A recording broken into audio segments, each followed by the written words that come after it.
As a summary of what we did in the previous class, we were talking about the effect of device capacitances, which will come into effect only during high frequency operation. So during the high frequency operation of MOSFET, we have additional capacitances which come into picture, right? So I think anyway, I have the exact model here also. Yeah, the high frequency model. This represents the exact model. What we have on the right hand side here represents the exact model of the MOSFET to replace during high frequency operation. So what are the additional elements which come into picture? We have the gate capacitance. One is gate to source capacitance CGS. The other is gate to drain capacitance CGD. And then we have the current source due to minority carriers GMB into VBS. Remember here the source and body are two different terminals. We have not shorted the source to the body or the source to the substrate. So in that case, the minority carriers in the reverse biased source substrate junction. The source and substrate will always be in reverse bias. Okay.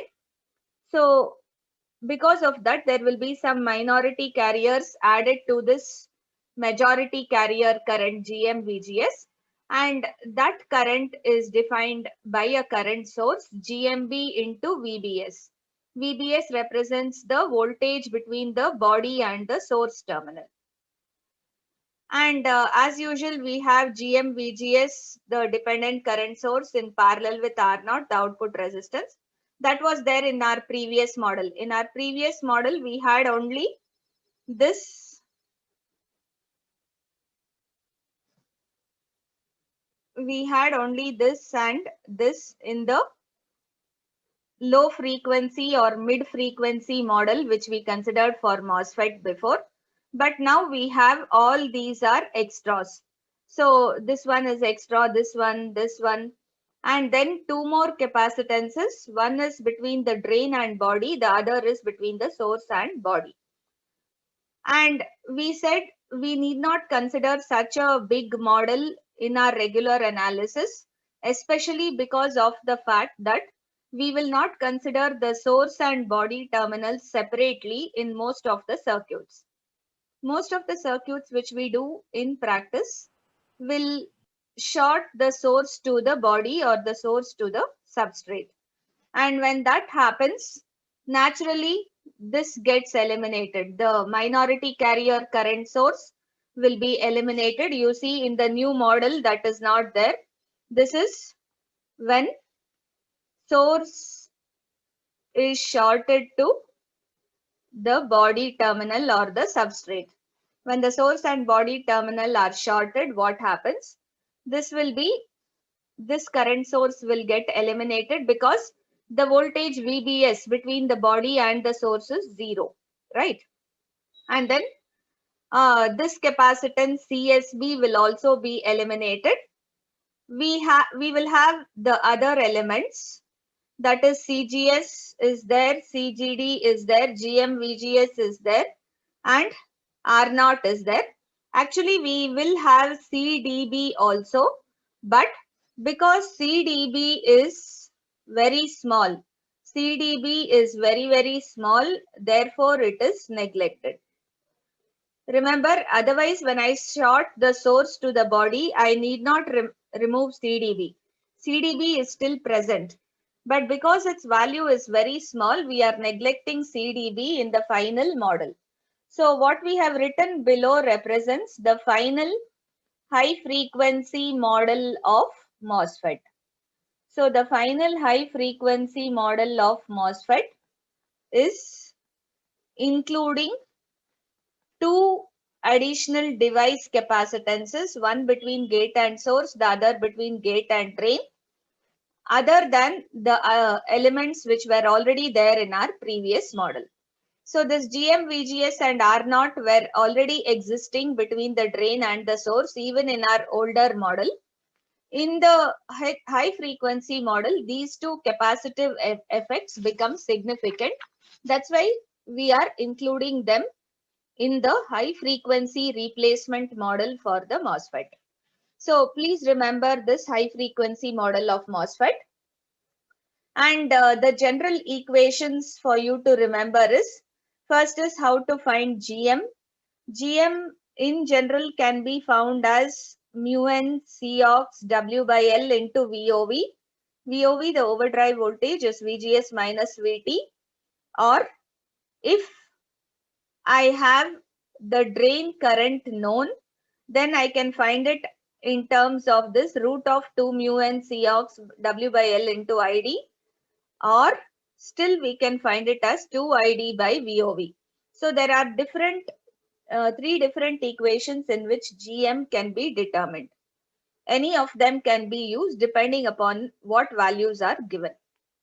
Next is GMB, that is the additional minority carrier source transconductance. It is equal to a manufacturer's parameter zeta into GM. That zeta is always in the range 0.1 or 0.2. R0, we know the equation. It is VA by ID. VA will be specified by the manufacturer, the channel length modulation voltage. ID you will compute using the DC analysis of the circuit, the biasing analysis of the circuit, you find ID. So R0 is VA by ID, and the value of this capacitance CGS during saturation region of operation. Remember, we are always computing in saturation region of operation. In that region, we will have CGS to be 2 by 3 times WL into Cox plus the overlap capacitance WLOV into Cox. And CGD, the capacitance connecting the input to the output. Remember, this is the input side, the gate side, this is the output side. This capacitance CGD connects input to the output. Hence, CGD is given only by the overlap capacitance WLOV into C over Cox. This is in the saturation region. Suppose we have to compute these two values in the triode region. Remember, instead of 2 by 3 here, I will have half WL Cox plus WLOV Cox. Here also I'll have the same value, half WL Cox plus WLOV Cox. And finally coming to the values of CSB and CDB. Anyway, we usually avoid these capacitances in the final equivalent model. So unless and until you are not using this simplified final high frequency model, if they ask you to find all the parameters in the high frequency model as we did in some problems, you have to find the CSB and CDB also using these relations. And finally, we have something called as the unity gain frequency of the MOSFET, also defined by the term FT. Okay, very often we call it as the gain bandwidth product also. I will tell you what that gain into bandwidth should be. So this unity gain frequency or gain bandwidth product of FET or of MOSFET is defined as GM by 2 pi into CGS plus CGD. This is the expression we derived. So this is a summary of all what we had studied in the previous class. With this knowledge, let's move on to find the frequency response of a common source amplifier. So what do we mean by frequency response? Frequency response is a plot of the change in gain of an amplifier with respect to the change in frequency. So when I find the gain of the amplifier, you'll just plot a table finding the gain of the amplifier as frequency changes. So you start with say 100 hertz or 50 hertz and you move on 500 hertz, 1 kilo, 10K. You have done this in the lab, right? 100K, 1 meg, say 3 meg. So in the signal generator, which we use practically in the lab, we get a maximum of 3 megahertz. So I can vary the frequency starting from 10 hertz or 50 hertz up to 3 megahertz. And I'm going to find the output voltage and hence the gain of the amplifier. Gain is defined as output by input. So you'll see that this gain will not be constant as expected during design, but it will vary like this. The pattern which we have shown here shows how gain varies with respect to frequency. Ideal amplifier, that gain should have remained constant with respect to frequency, but in all practical amplifiers, this gain will change with respect to frequency. And as you can notice, there will be three regions. The first region is the low frequency band. So the low frequency or the LF band. What is happening to the gain in this low frequency band? You see, it is still starting with a low value and it is rising. It is less than whatever gain you are getting in the middle frequency band or the mid band. Therefore, the gain is less in LF band. And what is the reason for this? Why the gain of an amplifier will not be according to the designed value, and why will it be less in the low frequency band? The simple reason for decrease of gain in the low frequency band is because of the coupling and bypass capacitors which we use. We will be connecting two coupling capacitors, one on the input side, one on the output side, mainly to isolate the DC conditions of the adjacent stages, whether it is signal generator and amplifier or whether it is amplifier and load. So whenever we want to isolate the DC conditions of adjacent stages, we always use coupling capacitors to separate the adjacent stages.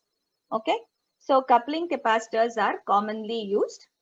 And then we have the bypass capacitor. Usually in this CS amplifier, remember we are going to have a source resistance. And what is the use of this source resistance? The source resistance improves the stability of the Q point. The operating point which we are going to fix by using the biasing arrangement, that operating point should remain constant and it shouldn't change. In order to keep the Q point stable without changing, this RS plays an important role. Okay. Now, why this RS stabilizes the Q point? Because it provides negative feedback in this circuit. So whatever voltage drop is there across RS, that will be subtracted from the actual input voltage, and hence the input coming between the gate and source decreases, which causes the output voltage also to decrease. Remember, RS is that's why known as the degeneration resistance. What's the other name for this source resistance? It is called degeneration resistance. And the simple reason why it is called so is this is because V0 and the gain decreases whenever RS is included in the circuit. So please remember, whenever there is a source resistance, the effect of that source resistance is to reduce the actual input voltage because it's going to provide negative feedback in the circuit. When it provides negative feedback, the voltage across RS gets subtracted from the input voltage, and hence the voltage coming to the input side of the amplifier, actual input, that is between gate and source, will be much lesser. Okay. And when the input voltage decreases, naturally you can expect the output voltage will also decrease. And all this happens just because RS is included in the circuit. If you just connect a source resistance, there is a possibility that the output voltage and the gain of the circuit reduces. And in order to avoid that, we will be connecting one capacitance here during AC operation, and this capacitance is called the bypass capacitance.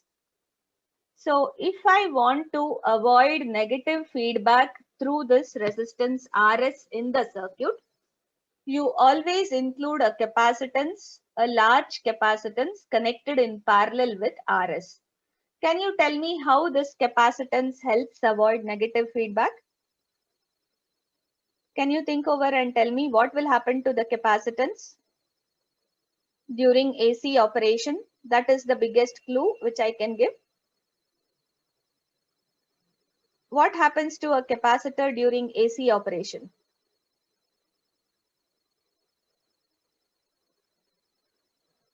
Yes? Charging, discharging. Charging, discharging, fine. So the capacitor can be almost replaced with a short circuit. Yes or no? Whenever we write AC equivalent circuit, don't you remember? We used to replace the coupling capacitors with short circuit. Just like that, this capacitor also, which is called the bypass capacitor, since it will be a large value, it could be replaced with a short circuit. What happens now? For AC operation, this RS will be bypassed with a short circuit, and hence there is no voltage drop across RS. For AC operation, we can say RS is not part of the circuit at all, because all the current will flow through this short circuit, that is across the capacitance or through the capacitance CS. Okay. Whereas there is no current flowing through RS. This happens only for AC operation. Whereas for DC operation, this RS is part of the circuit and the capacitor will be open circuited for DC. So what's the advantage then? The resistor RS helps stabilize the Q point, or it helps see to it that the Q point doesn't vary. Okay. So the Q point, once fixed because of biasing arrangement, shouldn't vary whenever we are going to have DC operation, because RS will be there in the circuit. If RS is there during DC, it prevents the Q point from varying, or it keeps the Q point stable. Whereas for AC operation, we don't want the RS, because any voltage dropped across RS will be acting like negative feedback in the circuit, and it will tend to reduce the output voltage and the voltage gain. So if we don't want that to happen, if we don't want negative feedback in our circuit for AC operation, a simple way is to use a large capacitance connected across this RS, known as the bypass capacitance. And the job of this bypass capacitance is to bypass all the AC current to the ground and effectively removing RS from the AC equivalent circuit. So RS will not have any effect during AC operations, because this capacitance offers a lower impedance path. So we will usually have the three capacitors in the circuit, three external capacitances in the circuit. All these capacitors will have some finite impedance during low frequency operation. Usually we know that Xc is equal to 1 over 2 pi Fc. Right? If this F is small, Xc should be large. And During low frequency operation, these capacitors cannot be treated as ideal short circuits. Remember, we used to treat the coupling and bypass capacitors as short circuits whenever we considered AC operation. But they will have some impedance value at low frequencies. The capacitors cannot be replaced as short, but they will have certain impedances, and that impedance causes a decrease in gain at low frequencies. I hope you are following. If you have any doubts, please interrupt and ask. Please feel free to come up with your doubts. It would be useful to all, if at all you have any doubts. What I'm trying to tell is, usually whenever we consider the amplifier analysis, these coupling capacitors which we had, we used to replace with short circuits for AC operation, right? But we know the capacitive impedance is given as 1 by 2 pi Fc, and when we are operating at low frequencies, so whenever we are operating at low frequencies, I cannot consider the capacitance to have zero reactance or zero resistance. So I can't ideally replace it with a short circuit, but there will be some amount of impedance offered by the capacitor in low frequency operation. And that is the reason which causes a reduction in gain. We will be analyzing in detail to see how this gain gets reduced. Is that clear? So please remember, the low frequency response of the amplifier will have a reduced gain for the reason that all coupling and bypass capacitors will not be replaced by complete short circuit, but they will have some impedance. Though very small, they have some value of impedance present in the circuit. Hence, it causes a reduction in gain. But coming to this mid-frequency region, you see this mid-frequency region is sufficiently wide. Here the gain is remaining constant and the highest value. In this graph, you can observe the middle frequency region has the highest gain, and it also remains constant for a very long frequency duration. The duration is from FL to FH. This point is FH. The gain is almost constant. And how do I mark this FL and FH? I'm not marking at the corner where the gain becomes constant, but 3 dB below this value. 3 decibels below the maximum gain, we are going to plot the lower cutoff and higher cutoff frequencies. Okay. So why this 3 dB? Can somebody tell me? You have done it in the lab also. Why we consider this range as the best range for operation of the device? The mid band. And when I mark the cutoff frequencies FL and FH, why do I drop down from the highest gain by 3 decibels? Can someone answer?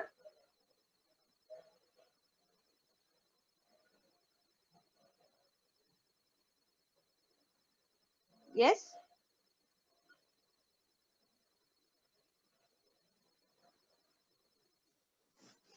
You don't know why we have to consider the 3 decibel drop off when we mark the cutoff frequencies? These cutoff frequencies are known as the 3 dB frequencies, or the other name for them are half power frequencies. Have you heard that? FL and FH are also known as half power frequencies. Actually, in the beginning, I Because only told you this. Yeah? power dissipated in the circuit is half of the maximum power at that point, ma'am. Exactly. And why do we consider these points as the cutoff values? You are right. At FL and FH, the power will be half of the maximum power. It's not the power dissipated, it is the power supplied. The power supplied at the output will be half of the maximum power at this point. If the maximum power is here, which is P max, at these 2 points, it will be half of that maximum output power. And why do I consider these half power values as the cutoff? The region between these two frequencies is supposed to be the useful region for an amplifier. That is a clue.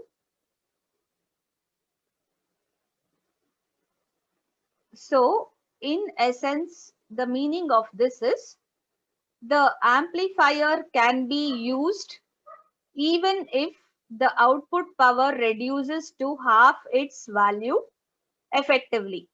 Till the point where, say, an amplifier was supposed to deliver a maximum output power of 100 watts, I can still keep using the amplifier even till it delivers 50 watts of output power. Till that point, I can keep using the amplifier. It will be working as per design, only the power value would have reduced to half. So you can still keep using any amplifier as per design till its power level falls to half of its initial design value. But if it goes below that, you can't be using the amplifier anymore. It won't satisfy all the design criteria. But if it is half the actual output power and above that, from half Pmax to Pmax, we can keep using an amplifier for any application to give us the expected values as per design other than the power. Only the power would reduce, but everything will be working as per design. And even if that power reduction is acceptable in most of the cases, because wherever we use amplifiers, we'll use multiple stages and the power reduction is okay, it won't matter a lot. You won't notice lots of difference even if it reduces, even if the output power reduces till half the value. But if it goes below that, you will surely notice a change and the circuit cannot work as per design. Hence, we call this range of frequencies. FH minus FL represents the range of useful frequencies for an amplifier, and that is defined by the term bandwidth of the amplifier. So please understand all these points. Everything will be asked in Viva.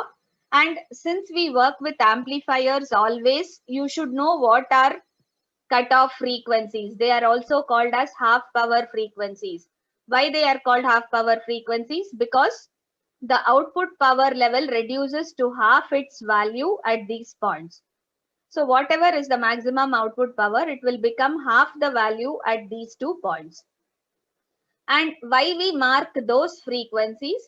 Because we can use the amplifier as per its design until the power reduces to half, but not below that. If power goes below that, then the amplifier cannot be used in the application. And this useful range of frequencies between FH, the higher cutoff, and FL, the lower cutoff, is called the bandwidth of the amplifier. So the bandwidth of the amplifier represents the useful range of frequencies where amplifier works as per design. Remember that. So what is the bandwidth of an amplifier? It gives us that useful range of frequencies for an amplifier where the amplifier is going to work as per its design. Okay, it's not going to give us lesser values. Only power can be reduced a bit, but still it doesn't matter. And it is also known as the difference between the upper cutoff or the higher cutoff and the lower cutoff frequency. Okay, so we have a large useful range of frequencies which we design for every amplifier, and that is called the mid band. The gain in mid band we call it as AM. The gain of the amplifier in the low frequency range we call it as AL. And similarly, as we move towards high frequencies, as the frequency is going above FH, can you notice what is happening to the gain? Gain is decreasing again. Only somewhere in the mid-band region, the gain was constant. It did not vary much. Gain remained almost the same throughout. But in the low frequency region, the gain had decreased. That was because of the effect of coupling and bypass capacitors. And again, in the high frequency range, the gain is going to decrease. And we know that will be because of the device capacitances, CGS, CGD, and all. We said some additional device capacitances come into action at high frequencies, and according to that we have written a new model for the MOSFET at high frequencies, right? And that model includes two important capacitors, CGS and CGD, both of which are called device capacitances.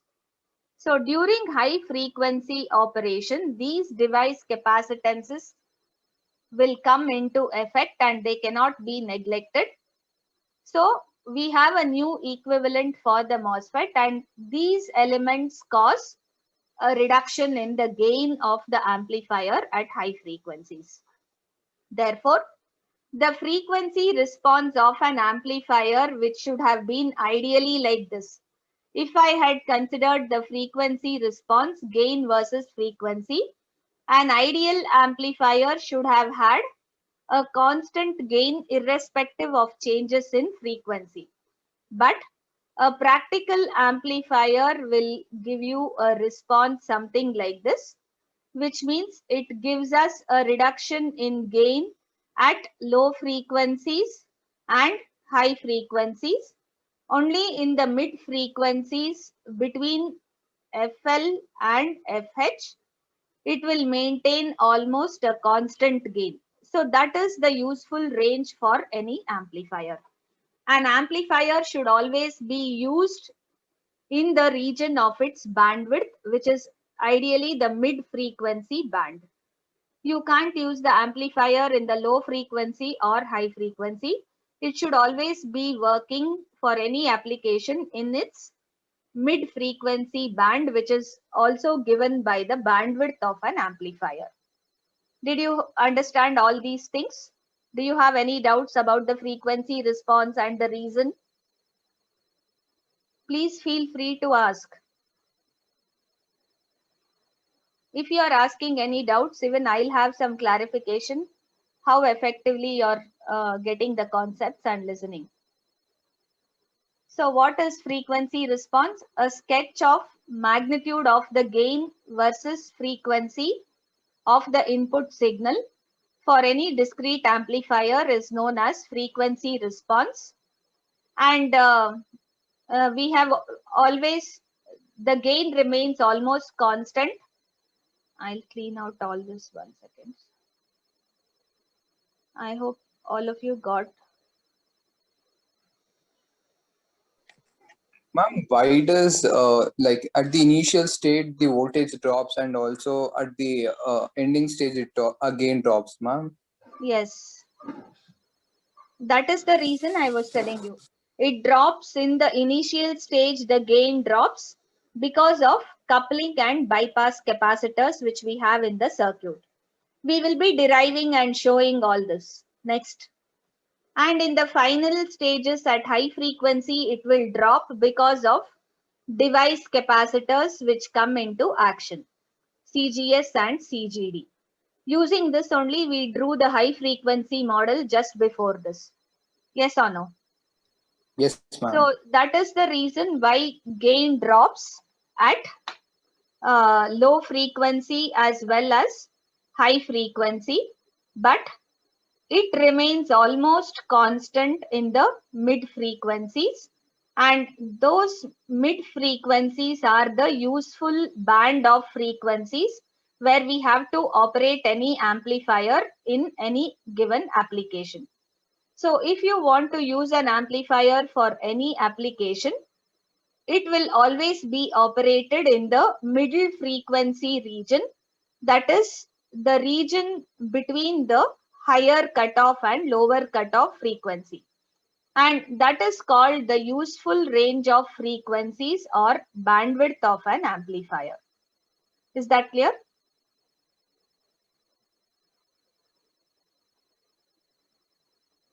And to find this bandwidth, if the power decreases by half, the voltage will be decreasing by what?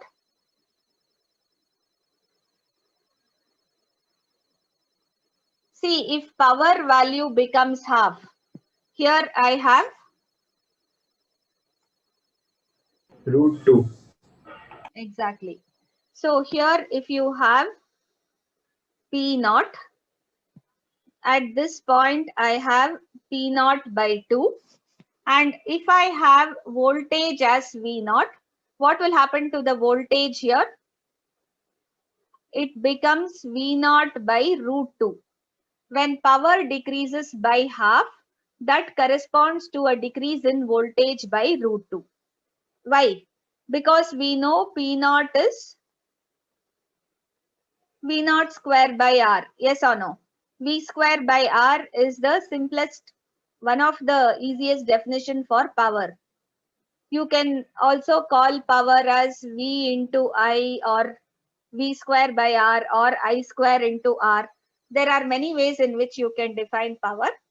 Since I am interested in finding what will happen to the output voltage at this point when the power reduces by half, the voltage will reduce by the value √2.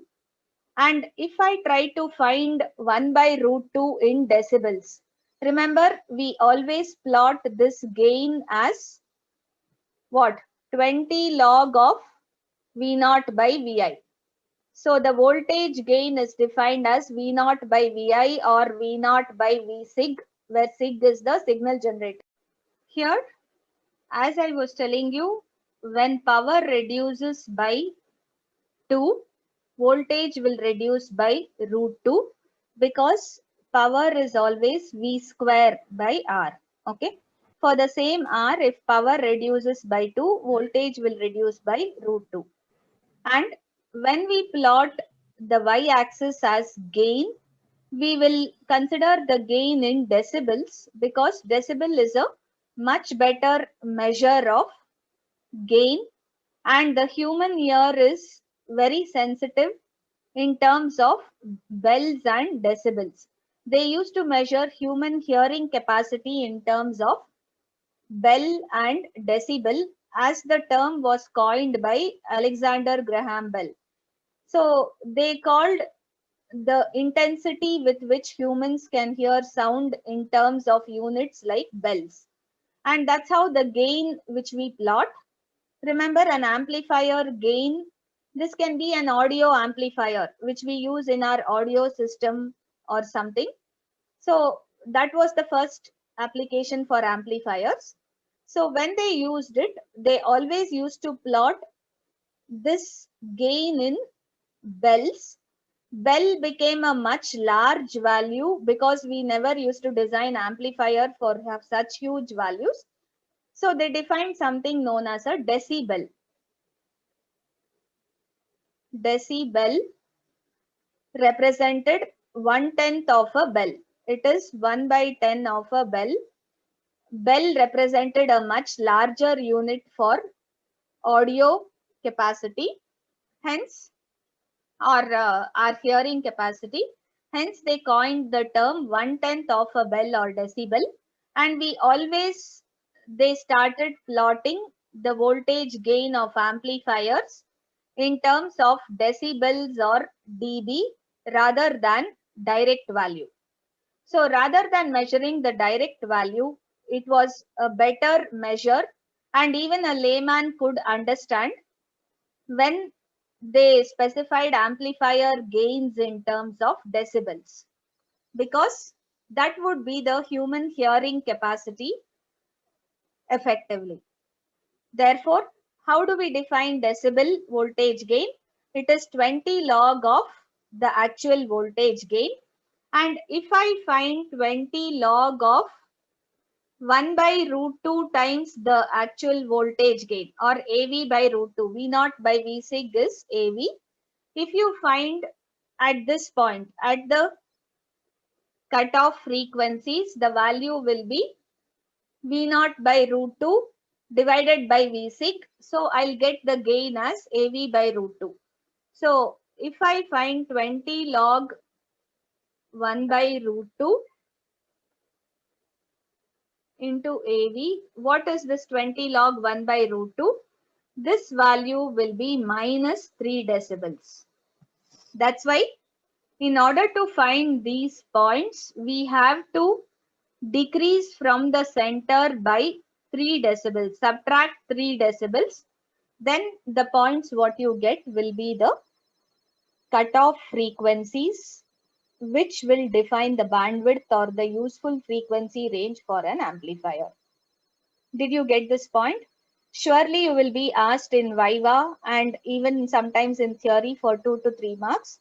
Why should you decrease by 3 decibels whenever you are finding the cutoff frequencies to find the bandwidth? The simple reason why we decrease by 3 decibels is when we are finding the gain in decibels, the output voltage at this point becomes 1 by root 2 times the earlier maximum output voltage. Therefore, the gain at this point becomes 1 by root 2 times the maximum gain, which is called the mid-band gain. So whatever was AV mid, the mid-band gain, that divided by root 2 will be the gain at the half power points.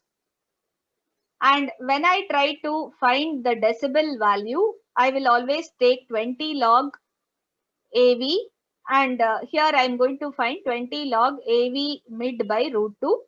So 20 log of 1 by root 2 gives you minus 3 dB from the mid band AV. AV mid, whatever you have in decibels. From that, if you subtract 3 dB, you will be getting the half power points or the cutoff frequencies. Any doubts with this?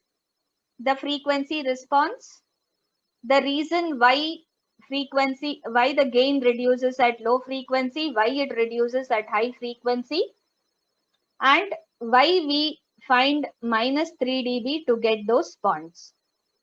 Okay.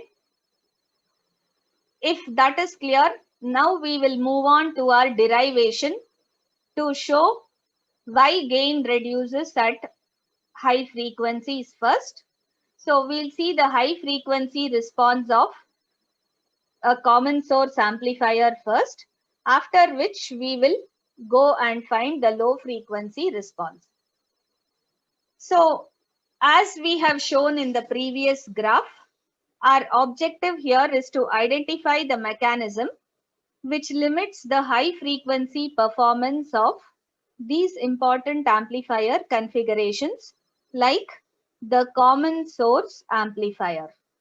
Also, we want to find a simple approach to estimate the frequency at which the gain falls by 3 decibels. So we want to find an estimate of this value. How I can define FH? At FH, called as higher cutoff frequency, the gain decreases by how much? 3 decibels.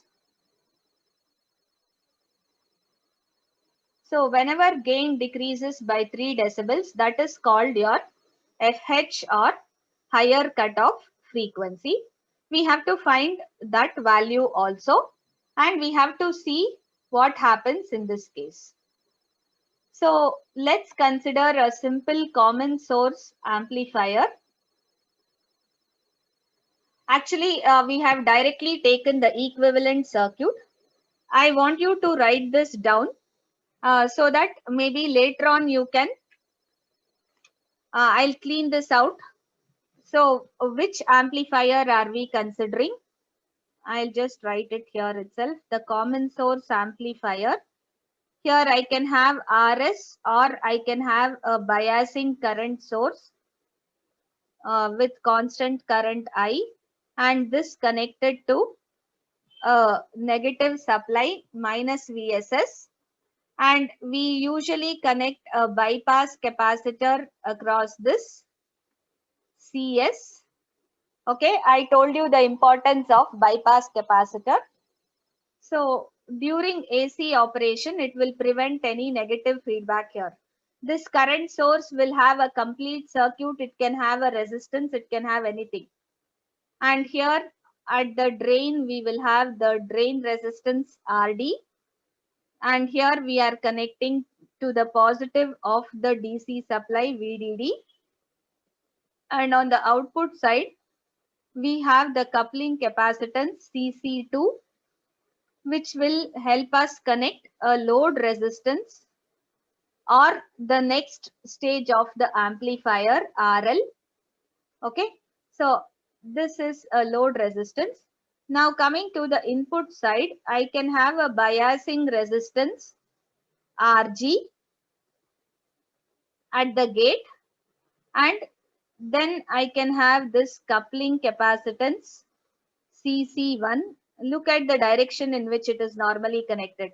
Positive towards the gate, negative towards the signal generator. Here you will have the signal generator RSig with voltage Vsig. So this is the complete amplifier circuit which we are considering. And this circuit, if I replace the MOSFET with its high frequency model, see here whatever is shown darkened in the shade of blue, darkened blue, the box what is drawn.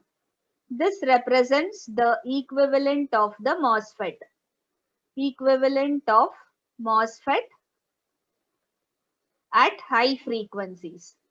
So whatever are the high frequencies, during high frequencies, the MOSFET is represented with this model, where remember at high frequencies device capacitances come into effect. And which are the major device capacitances? CGS and CGD. The gate to source device capacitance and gate to drain device capacitance comes into effect. That's why the high frequency model of MOSFET will have these two additional elements along with the dependent current source GM-VGS in parallel with the output impedance R0. Okay, so this will represent the replacement for the MOSFET in this circuit. Now coming to the value of what happens to the external coupling capacitance.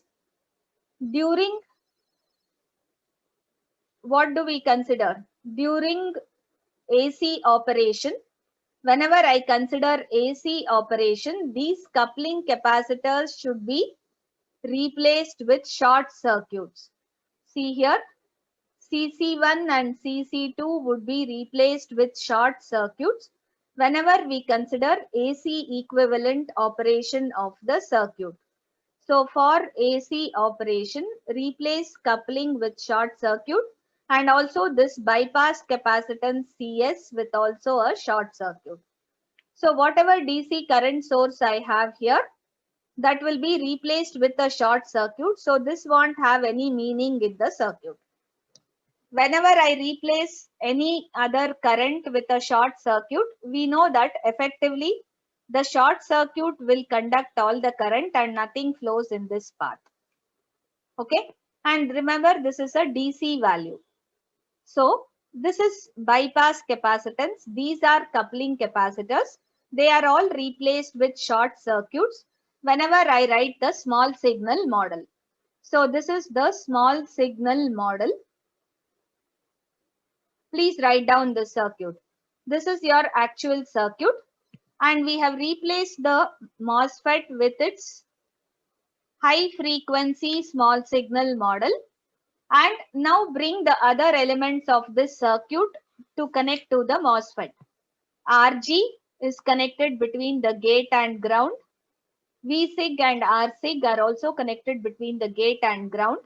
And then RD here is connected between drain and, remember what is the other condition for AC operation? DC voltage sources should be replaced with short circuits. So this VDD and VSS will both be replaced with short circuits, hence connecting them to the ground. Anyway, this VSS will have no meaning because this is open here. But this point VDD connected to the ground implies RD is connected with one end to the drain and another end to the ground as shown here. One end of RD is connected to the drain, another end to ground, because in this circuit also it's like this, and VDD has been replaced with a short circuit because VDD is a DC voltage source. During AC operation, DC sources should be shorted. Next comes our short here. Another resistor which is connected to the drain is your RL. That RL is also connected between drain and ground. So include RL to be connected between drain and ground. Is this clear? So we have written the complete common source amplifier with coupling capacitors and bypass capacitors.